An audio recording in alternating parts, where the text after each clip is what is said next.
తండ్రి ఎన్టీఆర్ జీవిత చరిత్రతో సినిమా తీస్తాను అన్నారు హిందూపురం ఎమ్మెల్యే బాలకృష్ణ. ఆ పాత్రలో కూడా తానే నటిస్తానన్నారు. ఆ సినిమాకు దర్శకుడు ఎవరన్నది ఇంకా ఖరారు చేయలేదన్నారు. సినిమాలో అన్ని కోణాలు ఉంటాయన్నారు బాలయ్య. అంతకుముందు కృష్ణా జిల్లా నిమ్మకూరులో టీడీపీ జాతీయ కార్యదర్శి నారా లోకేష్ తో కలిసి ఆయన పర్యటించారు. 30 పడకల ఆసుపత్రి నిర్మాణానికి ఇద్దరు కలిసి భూమి పూజ చేశారు.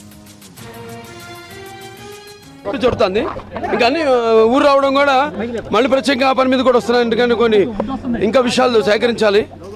కొన్ని మా బంధువులు ఇంకా తరం వాళ్ళు ఉన్నారు కొంతమంది. ఇంకా అలాగే పిక్చర్ స్టార్ట్ చేస్తాం త్వరలోనే. నేనే ఎనీ డౌట్ అంటే ఉన్నాయి 3 స్టేజ్లు, మరి ఎవరైనా చూద్దాం. ఏమీ ప్లాన్ చేయలేదండి, అన్ని స్క్రిప్ట్ జరుగుతుంది. కాదు కాదండి, నేను మొత్తం బయో